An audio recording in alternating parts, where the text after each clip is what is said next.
Primeiro, dizer que a escola, a universidade, é por excelência o espaço do dissenso qualificado. E isto não é uma tese de socialistas e nem de comunistas. Isto é do próprio ideário da Revolução Burguesa progressista, não do liberalismo ultraliberal e nem do neoliberalismo. A escola, tal qual nós a conhecemos, é uma instituição criada pela modernidade.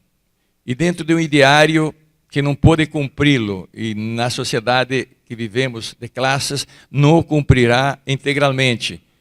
Mas é dentro desta sociedade que nós temos que arrancar o novo. A escola nasce com um ideário para se contrapor com o Estado absolutista e com a visão de que a verdade dos homens é uma verdade revelada, né? Portanto, é uma luta contra a visão teocêntrica ou metafísica e a luta contra o monarca e o rei que tem poder de vida e morte sobre os seus estudos. E aí vem os termos que nós defendemos aqui, APP Sindicato, na LDB, e defendemos a escola pública, universal, gratuita e laica. Universal porque se ela não é universal, ela não atende os direitos de todos.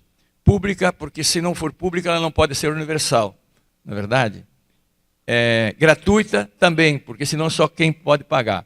E laica, portanto, laica significa que a escola é uma instituição da sociedade, não é do senhor governador, não é do bispo, não é do diretor da escola, é uma instituição que tem que ser atravessada pelo contraditório da sociedade.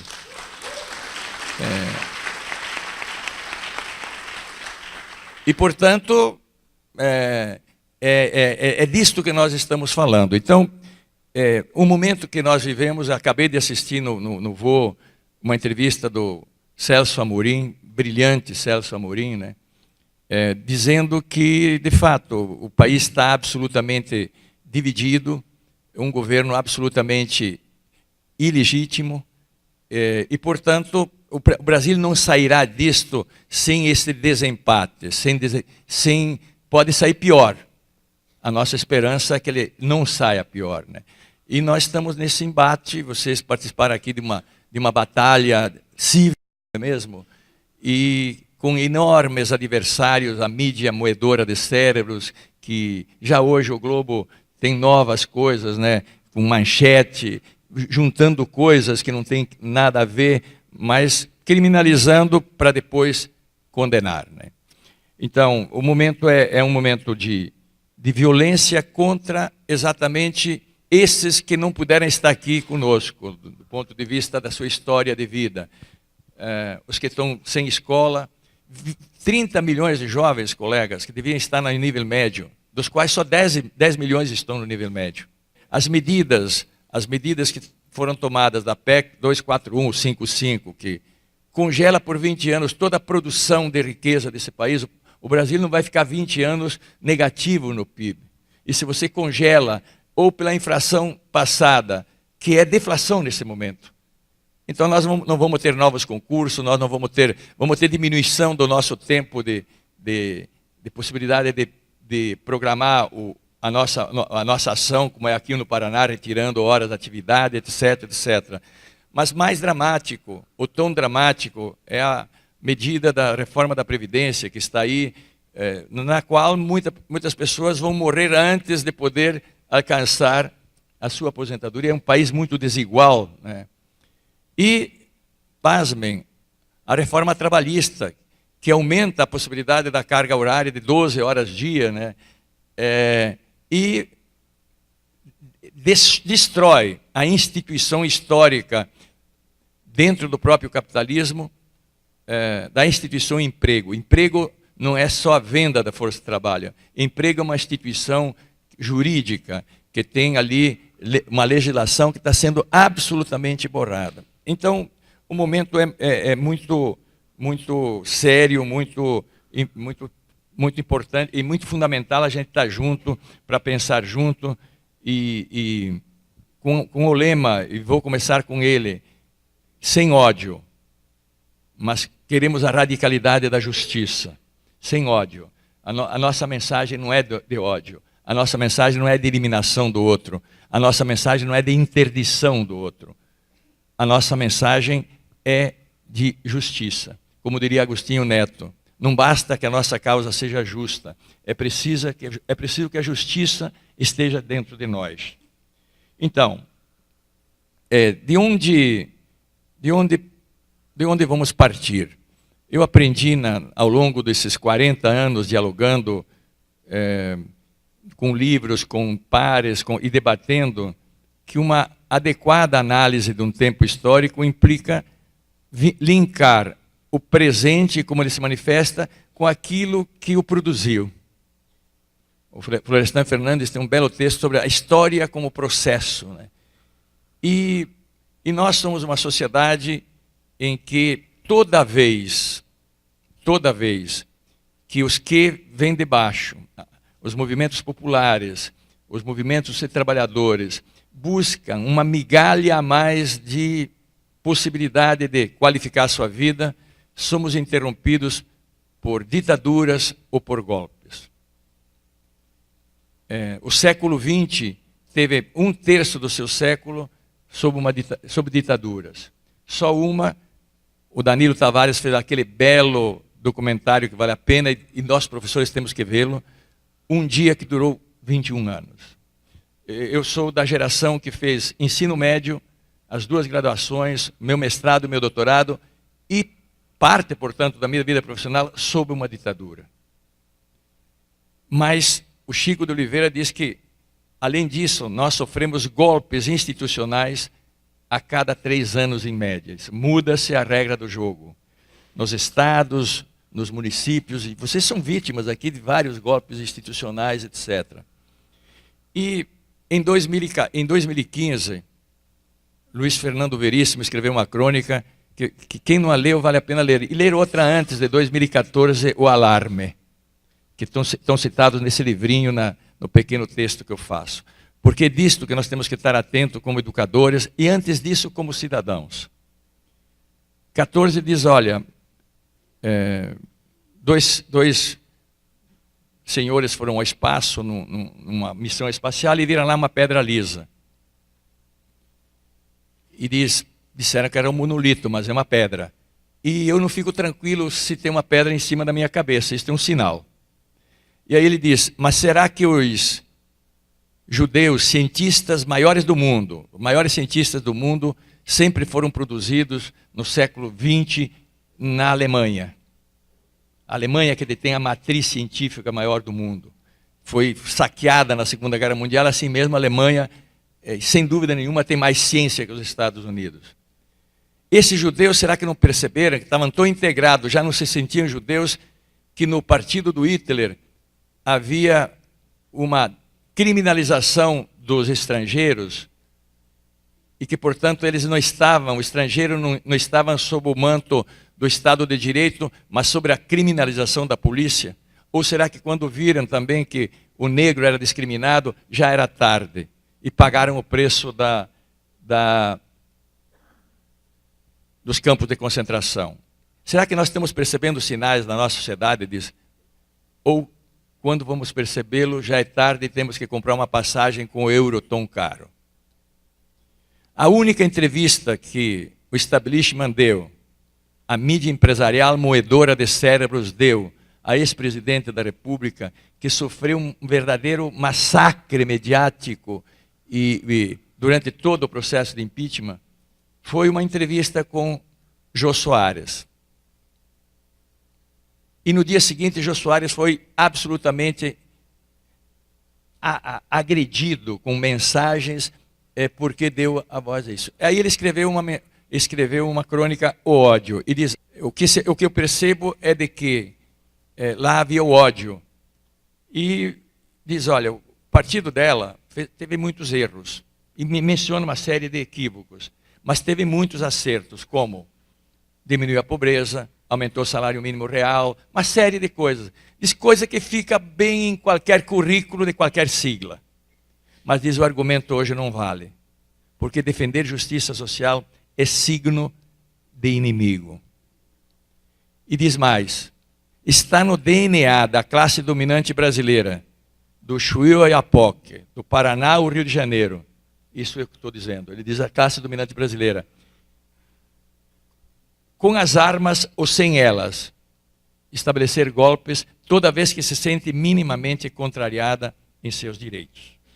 Então, este é o contexto em que nós realizamos esse debate e que demanda da gente extrema cautela e do ponto de vista de examinarmos com detalhe certas questões que estão lá na estrutura mais longínquas. Eu vou ser breve nisso para analisar mais o presente. Duas concepções presidem, duas concepções de ser humano presidem a nossa perspectiva teórica ou epistemológica e a nossa ação prática. Uma perspectiva que diz o seguinte: todo ser humano nasce com uma característica igual. Por exemplo, se tiver muito frio aqui, todo mundo vai se sentir mal e quer ficar um pouco mais de calor. Se eu colocar um balde de água 10 graus abaixo de zero na mão dela e 80 graus, ela tira as duas mãos, como todos vocês e a minha gloriosa torcida do Botafogo. Então todo mundo evidentemente gosta do bom, do útil, do agradável. Uma boa picanha um dia é melhor que nenhum, e 5 dias é melhor que um, né? Então isso de fato você observa, mas daí fazem uma conclusão, logo cada indivíduo depende dele mesmo. Isto é o hiperindividualismo. Por isso que deduz que Gaudêncio está aqui por mérito pessoal e a Inês está lá com 4 anos de escolaridade porque ela não fez esforço, não tem vocação, não é competente, é o escambau. Isso, o vocabulário pedagógico está cheio disso. O meu vocabulário não tem mais não tem mais menos inteligente, mais inteligente. Tem seres humanos que estão colocados em circunstâncias de oportunidade que desenvolvem as suas capacidades. Claro, com tendências A, B, C, D, que a própria natureza nos dá. Um cara de 1,80 m é mais apto a jogar basquete do que... Não é verdade? São características, mas não são as que definem a humanidade. Onde é que fica a trampa nisso? É que a história da humanidade até hoje é a história de classe sobre a outra. Então, os escravos, no dia seguinte que foram libertos no Brasil, sem terra, sem fiança, sem dinheiro, eles tinham 2 opções, tinham 2 escolhas. Ou voltar com o antigo patrão, ou ir como Zumbi dos Palmares à luta. E os 2 preconceitos que estão presentes na sociedade de hoje, e o embaixador dizia agora, um dos grandes avanços foi a inclusão das comunidades afro, dos quilombolas, etc, etc. O primeiro preconceito, o cara que voltou porque senão morria de fome, é de negro capacho, negro covarde, negro lambebota de patrão. E o que foi a luta, negro perigoso, negro assassino, o delito de ser negro. Olhem as cadeias brasileiras. Olha quem morre 8, 10, 15 por dia no Rio de Janeiro, guerra civil no Rio de Janeiro. Olhem quem morre. Jovens e 90 e poucos % negros. Pois então, este ideário é o ideário da neutralidade. É o ideário de conteúdos neutros, né? De falas neutras e, portanto, o conhecimento neutro. Qual é a outra opção? Que nós não nascemos humanos, nós nos tornamos humanos. Essa criança de 2 anos fala chinês e eu não falo, sou um imbecil. Paulo Freire diz, nós nos empapamos de onde podemos nos empapar. Então, nós nos tornamos humanos ou desumanos. Cidade Alerta. O criminoso. Ninguém pergunta como se produz um criminoso. Ele não nasceu criminoso. Ele foi produzido socialmente criminoso. Então, este ideário é que está em embate, este é o confronto regressivo. A humanidade já tinha aprendido coisas que agora esqueceu. Holocausto, 2 guerras mundiais, revoluções, etc, etc. Voltamos a tempos de raiva, de ódio no mundo. e de anulação da política. O que é a política? A política é a luta dos que estão fora do direito para pôr na agenda o seu direito. O MST faz política. A APP faz política. O movimento gay faz política. O movimento negro faz política. As mulheres fazem política. As mulheres no Brasil não podiam votar até a Constituição dos anos 30.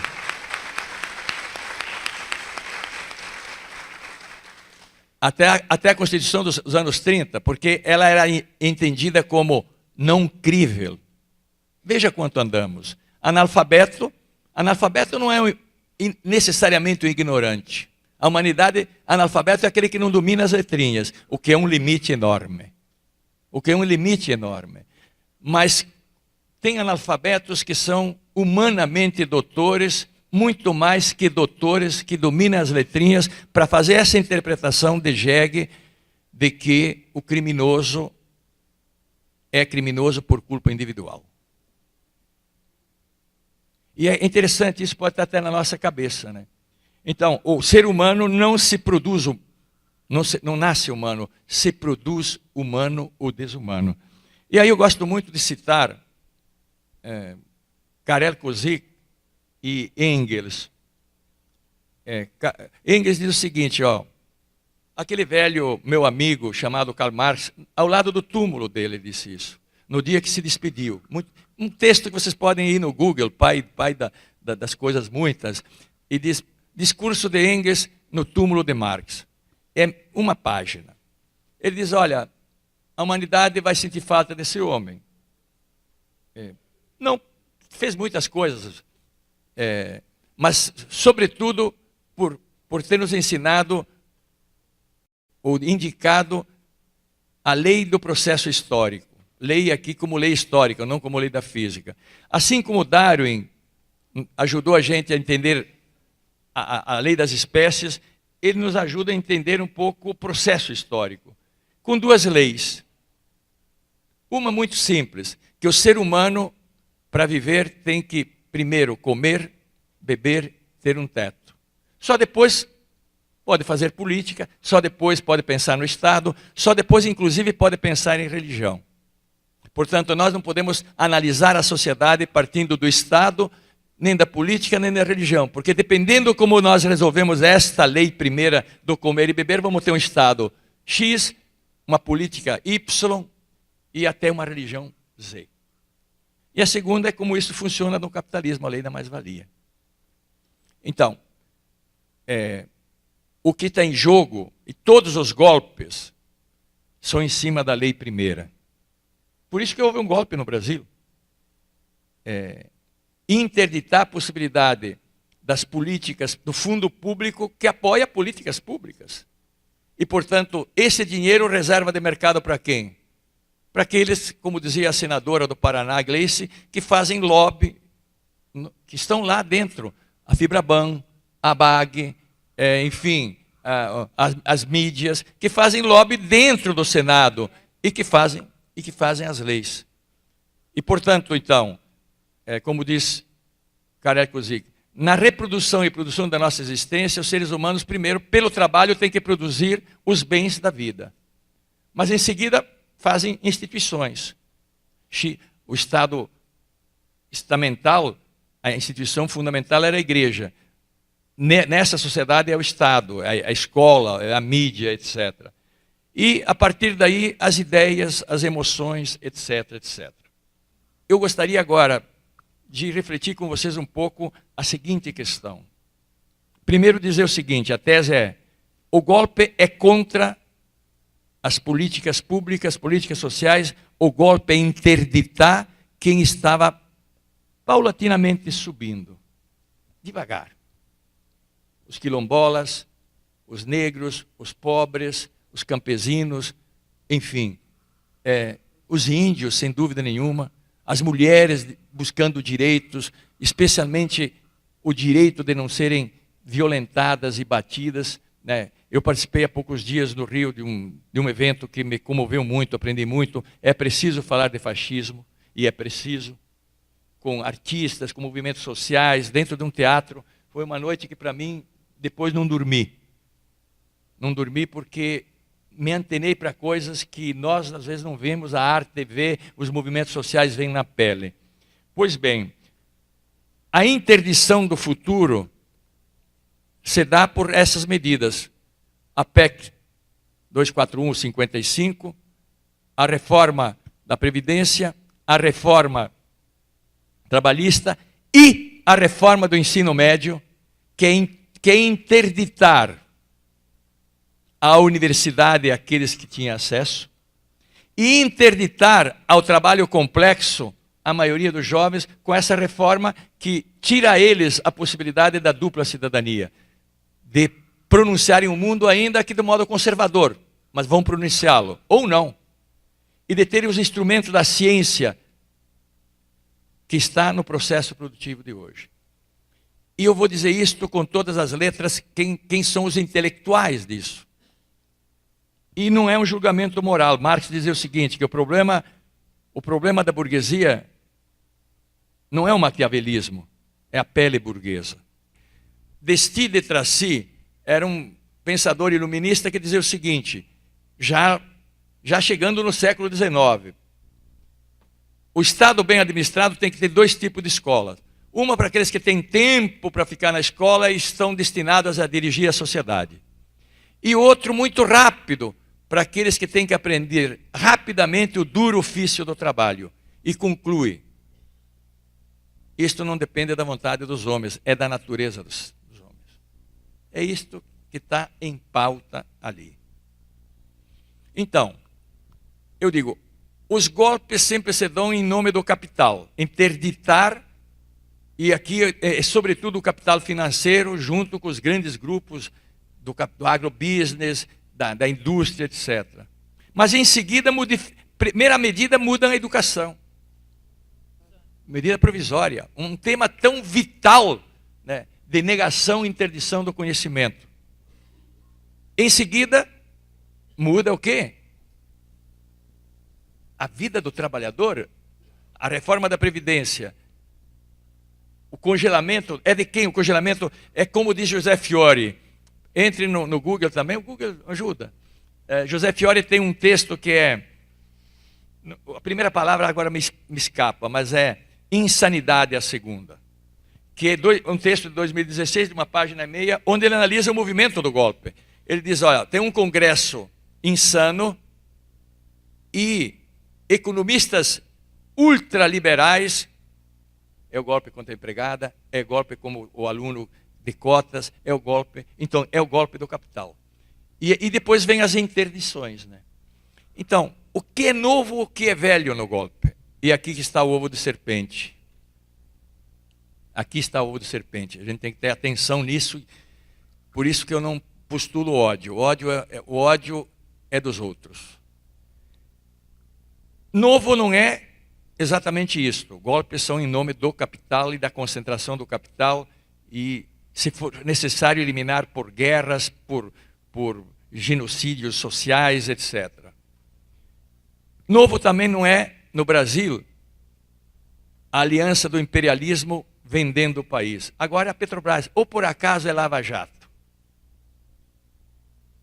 Ou por acaso é Lava Jato. O golpe também é contra os BRICS. Os golpes também são contra a Aliança da América Latina. Está aí, nós que andamos um pouco com o sindicalismo latino-americano, né? Os golpes, portanto, têm interesses muito claros no pré-sal, etc, etc. Teria que ter um jato que lavasse o lava-jato. Esse é o lado que nós temos que tomar. Nós temos que ser contra a corrupção, sem dúvida nenhuma. Mas eu diria, a maior corrupção é a dívida interna. A maior corrupção é o Bradesco, dever bilhões ao INSS, Unibanco e outro. Unibanco não sei, mas tem uma lista de 200 empresas. E fazer uma reforma, e ninguém, o judiciário, ou tem um judiciário de um lado e tem um judiciário do outro que manipula a lei. O setor, o judiciário sempre teve parte no golpe. Sempre legitimou os golpes. Não é verdade? A mídia corroedora de cérebros teve na morte de Vargas, teve em Juscelino, teve na ditadura, e agora foi uma máquina ostensiva, o partido por excelência do golpe. A empresa. Veja como produz, até existem jornalistas que nas redes disseram, nós tivemos ordem de não falar que era greve geral. Era manifestação política. Nós tivemos ordens de só focar a baderna. No Rio de Janeiro foi um horror. Eu não consegui chegar, porque foi uma operação de guerra. E tem um colega que está lá com suspeita de aneurisma, fugindo dos tiros de bala, etc. Um professor da Fluminense, uma colega que está sujeita a ter que... vai ficar com sequelas numa perna. Enfim, então, o golpe teve todos esses elementos. Qual é o diferencial do golpe? Eu recomendo ler 2 textos. Um texto chama Meios Sem Fins, de Giorgio Agamben, um livro de 2016 que vocês leem, é menor que este, como este. Onde ele vai examinar exatamente a primeira parte, muito na linha do Bauman, como a vida vale pouco hoje. Nós temos a vida crua. Mas ele vai chamar a atenção que desde a Primeira Guerra Mundial, e especialmente depois da Guerra do Golfo, há uma substituição do Estado de Direito, do julgamento até em guerra, com o papel da polícia nos estrangeiros, depois dos campos de concentração, ou seja, uma polícia soberana que criminaliza antes para depois julgar. Entra na escola Florestan Fernandes, 7 da manhã, para encontrar algum indício, para depois a imprensa criminalizar. Entra numa escola, ou criminaliza Este é o processo que está acontecendo contra os colegas aqui no Paraná, contra o Roberto Ler, lá no Rio, reitor da UERJ, contra o reitor do Pedro II, a demonstração ao reitor da minha universidade. Como a universidade não fosse autônoma para debater assuntos, a polícia é uma instituição da burguesia, numa penumbra do legal e não legal, cuja função é arrancar a verdade que o poder quer. Ou vocês acham que 5 horas de inquérito em cima de uma pessoa, eu vi a cara porque a primeira vez que mostraram a cara claramente em espetáculo foi esse do ex-presidente. No final, o ex-presidente estava exausto. E o Antônio Cândido diz, vão vasculhando a vida sua no limite, e de todos aqueles que estão ao seu redor, netos, bisnetos, esposa, etc. Até que você renuncie a teu eu. E você passe a dizer o eu dos outros. Isto é profundamente grave. E é de um octogenário que escreveu isso em 72. Onde? Dentro da ditadura. Ele está falando isso dos porões da ditadura. Só que agora é feito dentro da formalidade do processo jurídico de 6 meses. Congresso votando. Então, esta é uma diferença crucial. E o Agamben fala da delação premiada. Eis a delação premiada aqui. E ele vai dizer o seguinte, sabe de onde vem a delação premiada? É um conceito religioso, diz Agamben. O conceito é qual? Que um pecador, ou um criminoso que se arrepende contritamente, perante uma determinada perspectiva, que vai ser assumida lá com Lutero depois, né? Mas antes dele, contrito, de fato, está perdoado. Mas a linha do Abelardo, não sei das quantas, diz não, que é nossa confissão de quem vem da dominação católica. Você pecou por pensamentos, pensamentos, palavras, obras. Eu durante muito tempo não fiz nenhuma, porque estava no seminário e não fazia nenhuma obra, só pecava por pensamento e palavras. Mas veja, na confissão você tem que confessar e tem a penitência, você tem a pena. Você é perdoado da pena maior, o inferno. Deduz a pena, mas você paga uma pena. Então, ele diz, quando isso passa para o campo do direito, passa a segunda parte. E quando você mistura convicção religiosa, como fez o cara diz, eu tenho a convicção que existe. Isso vem daí. Esses caras têm convicção, até são filiados misturam. Eu tenho a convicção, quando você mistura isso, chegamos ao paroxismo. Qual é a única vantagem da delação? Que a partir daí nenhum governante estará salvo. E este é o imbróglio do golpe. Porque não dá mais para dizer. E daí o que está surgindo? Veja, isso também tem algo terrível, que é um movimento global. Berlusconi na Itália. Como é que começou a Mãos Limpas na Itália? E Agamben analisa isso em seguida no livrinho. O presidente do Partido Socialista foi surpreso ter recebido uma caixa 2 de 7 milhões de liras. Caixa 2 é tão antiga como o diabo existe. E dizem que o diabo não tem poder porque é diabo, mas porque é velho. Né? Ineterno, né? Então, em cima disso houve a Operação Mãos Limpas, né? A partir daí. E 92, Berlusconi quem era? Um empresário tipo que o infeliz do Gagá, ex-presidente, disse que podia ser um candidato, né? Esse marido da Angélica. Disse a semana passada. Ou então, o cara limpa do prefeito de São Paulo que está sendo alçado. A banda está colocando. Isto é, elimina os partidos. Isto é uma construção. Elimina os partidos. Berlusconi, em 2 anos, se tornou ministro da Itália e arruinou a Itália. Não só porque é pedófilo, porque arruinou a Itália do ponto de vista econômico, social, etc. Este é o desenho que está posto aí. O golpe está com um nó. E como eu li um texto, né?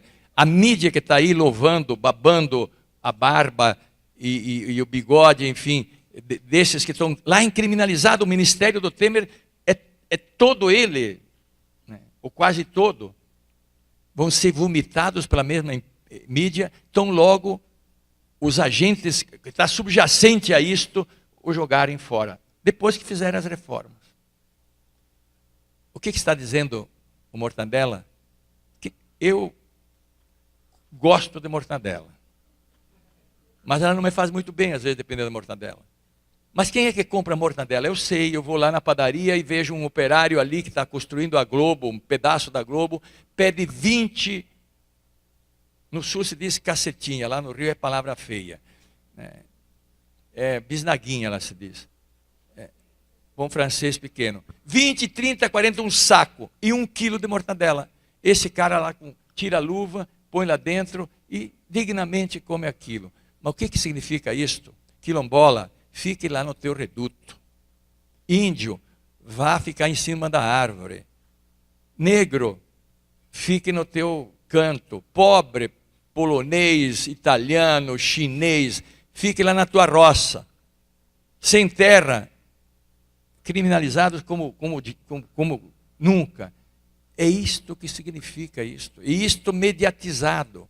Os mediocratas, como diz Agamben. Ou, como diz Karl Kraus, observando o papel da mídia, em mídia empresarial, no clima da Primeira Guerra Mundial. Diz, olha, a mídia não corrompe. A mídia não é corrupta, é a própria corrupção, pelo sequestro dos valores. E ele é citado... E ele é citado pelo historiador Obsman, diz, olha, ele deve ter lido Confúcio do bem, porque tem um Confúcio também do mal.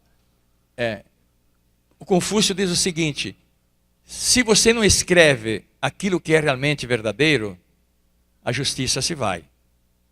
E o povo cai numa tremenda confusão. Eis porque nós devemos... Eu acho que não é bom usar coxinha. Porque são poucos. E nós temos que ir e estão calados. E eu estou vendo que muita gente não tem ainda a grandeza de dizer, erramos. Mas já ficar calado é importante. Veja quantos foram se reunir aqui em Curitiba, a Wanda me dizia, do lado de lá. Isto nós temos que aprender. 3 gatos pingados. Porque a mordaça vem em cima. Estão sendo vomitados. E aí tem uma grande massa. Por isso que o Gramsci dizia que na nossa luta como educadores, devemos repetir, como a igreja repete toda a Bíblia, domingo de Ramos, numa igreja ou noutra, numa babapá, cada um tem o seu assento. Agora diz, não, nós devemos ir além, que uma grande multidão seja capaz, Freire dizia, de ler por conta própria, fazer a sua interpretação.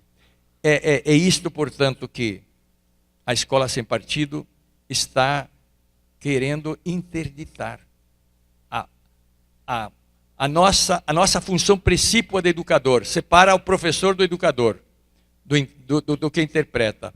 O que é mais dramático do que a ditadura? Eu dei aula no Santa Úrsula, dei aula na Unijuí, e onde nós conhecíamos quem nos vigiava. E em algum momento um me disse no Rio, professor, na boa,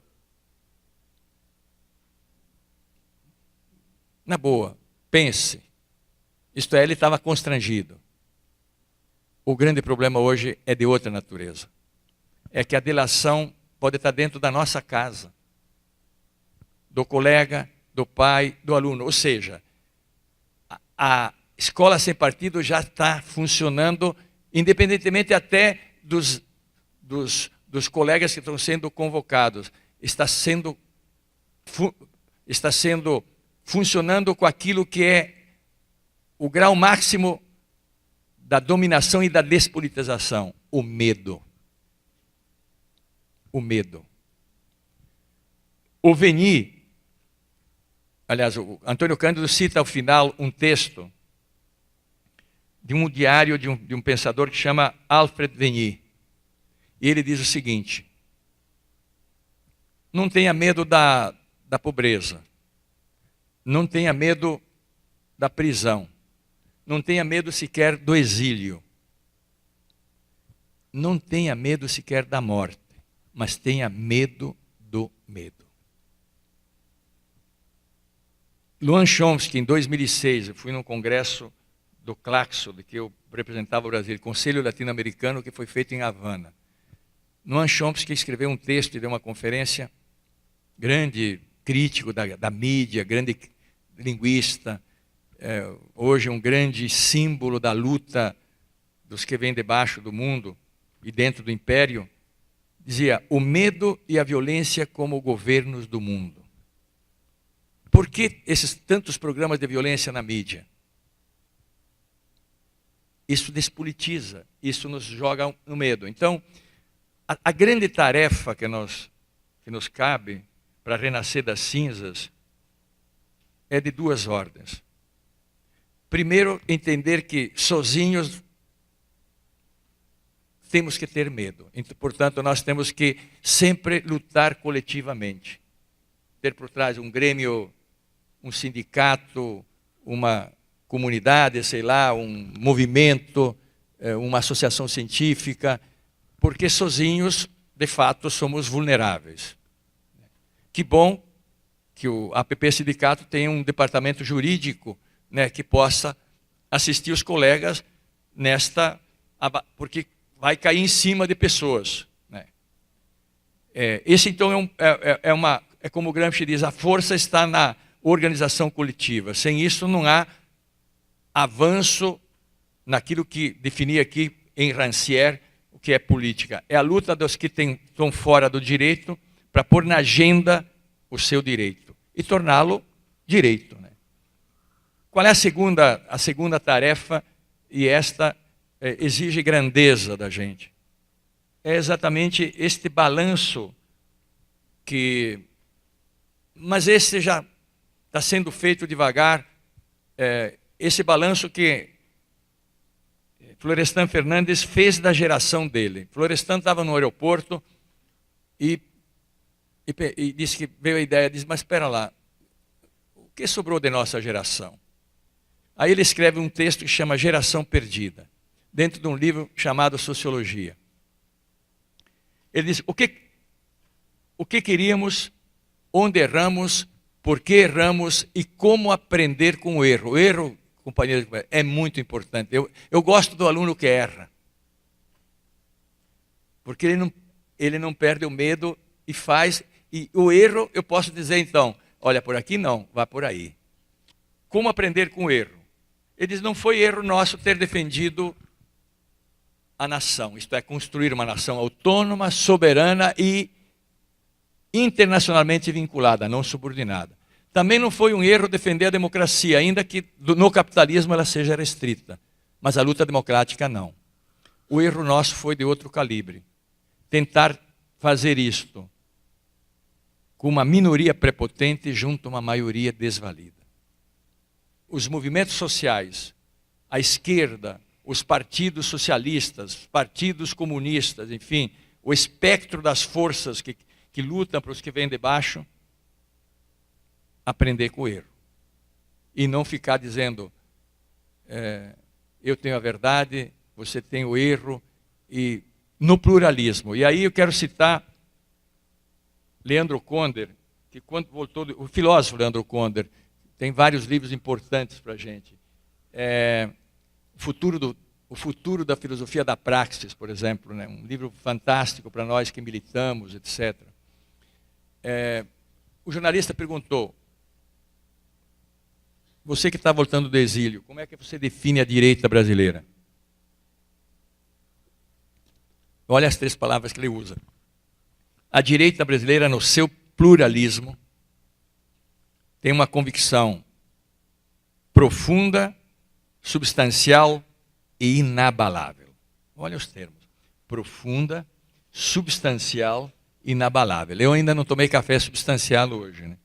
Mas, por quê? Tem que comer Então, profunda, substancial e inabalável. Aí não se negocia. Sejam eles cientificistas ou não. Sejam eles religiosos ou não. Sejam eles agnósticos ou crentes. Eles têm uma convicção substancial, profunda e inabalável de não permitir que o povo se organize e construa em nosso país uma democracia. A pergunta que nós temos que nos fazer, no pluralismo do campo da esquerda, no pluralismo dos movimentos sociais, no pluralismo dos movimentos de mulheres, negros, enfim, indígenas, quilombolas, qual é a nossa unidade profunda, substancial e inabalável? É esta tarefa. Nós estamos já começando fazendo essa tarefa, mas é uma estrada enorme. E ali o Florestan conclui, a partir de fazer esse diagnóstico, ele diz, o nosso papel como intelectuais aqui, no sentido profissional, de quem trabalha na escola, é o trabalho intelectual, mas também de intelectual, de quem está aí no movimento social, no movimento sindical, enfim, o intelectual como dirigente, diz, o nosso papel não é lutar para o povo e nem pelo povo. Pense nesse peso, não é lutar para e nem pelo, porque isso infantilizamos o povo. É estar junto a ele, para que ele adquira o quanto antes os instrumentos para que ele faça a revolução social necessária, em que a maioria dirija a minoria prepotente, está dizendo. Então, este é o campo de luta nosso, na batalha das ideias, mas também na batalha de rua, na batalha da organização.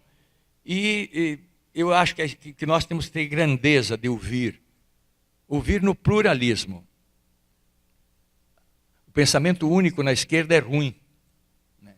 Mas ele tem que encontrar mínimo de menor comum. Por exemplo, defender saúde pública. Por que nós não conseguimos ainda no Brasil fazer uma auditoria da dívida? Né, uma pressão, nós quase chegamos lá, né? Esta é a maior corrupção. 47% do fundo público paga juro desse ano. Todo o fundo público. Imagine o orçamento de vocês de casa. Pega os 47% para pagar o cartão, o juro do cartão, o principal está crescendo. Sobra 53% para tudo o resto. E um golpe Onde é que vai tirar? Então, o Estado está aumentando cada vez mais. Leiam o livro do Chico de Oliveira, O Antivalor. O capital hoje precisa do fundo público, especialmente o capital financeiro, para garantir o seu lucro. Então, a nossa disputa é o fundo público. Nesse texto, o Chico de Oliveira diz: o domínio e o controle do fundo público é o next plus ultra, isto é aquilo de mais avançado que nós podemos fazer para organizar sociedades no futuro. Diz, não é o socialismo, mas é a porta. Olha a dica que ele dá para os companheiros e companheiras que pensam que é fácil instaurar uma revolução amanhã. Reverter estas reformas é uma luta socialista. Se por socialismo nós entendermos isto numa definição simples, de uma beleza extraordinária do historiador Eric Hobsbawm. Socialista é aquele que tem em primeiro lugar a pessoa humana e, entre estas, as mais vulneráveis, as mais pobres. Esta é uma luta socialista. Quem luta pelo índio, pelo quilombola, pela mulher discriminada, a mulher negra ainda mais, etc, etc. Ou seja, com Agostinho Neto, no belo poema dele, quem é o timoeiro? É o povo. Agora, nosso papel diz para discernir daqueles que vão à luta com uma bolsa cheia de ódio, ou daqueles que vão à luta com uma bolsa para enchê-la de dinheiro. A nossa luta, diz, é outra. Queremos terra para quem precisa produzir. Queremos escola, né, para quem precisa de escola. Queremos moradia para quem... Queremos dignidade, enfim, para aqueles todos que merecem dignidade. E ali não basta dizer que a nossa causa seja justa. É preciso que a justiça more dentro de nós. Nosso lema não é o ódio. Nosso lema é a justiça. Obrigado.